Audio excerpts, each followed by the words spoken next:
गुन्हे दाखल करा त्यांच्यावर पहिले, मग आम्हाला बोला काय लावलेलं आहे, महाराष्ट्र खराब करून ठेवलेला आहे। काय पोलिसांनी सुमोटो गुन्हे दाखल करणं होत नाही का तुमच्याकडनं, की होम मिनिस्टर सांगते तुम्हाला गुन्हे नका दाखल करू म्हणून? राजकीय क्षेत्रातून एक मोठी बातमी समोर येत आहे।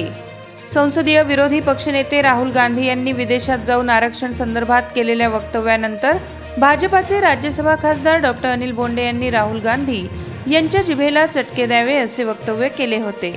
त्यानंतर अमरावतीत काँग्रेस आक्रमक होत जिल्ह्यात विविध ठिकाणी डॉक्टर अनिल बोंडे यांच्या विरोधात आंदोलन करण्यात आले। आमदार यशोमती ठाकूर, खासदार बळवंत वानखेडे यांच्यासह काँग्रेसच्या शेकडो कार्यकर्त्यांनी अमरावती येथे पोलीस आयुक्तांच्या कार्यालयात आंदोलन केल्याने काही वेळ तणावाचे वातावरण निर्माण झाले होते। सदर आंदोलन संदर्भात पोलिसांना कुठलीही माहिती न दिल्याने व कर्फ्यू आदेशाचे उल्लंघन केल्याने अखेर आमदार यशोमती ठाकूर, खासदार बळवंत वानखेडे, काँग्रेस जिल्हाध्यक्ष बबलू देशमुख यांच्यासह काँग्रेसच्या 50 कार्यकर्त्यांवर फेजरपुरा पोलीस स्टेशन येथे गुन्हा दाखल करण्यात आलाय। यावर काँग्रेसची पुढील भूमिका काय राहणार हे पाहणे आता महत्त्वाचे ठरणार आहे।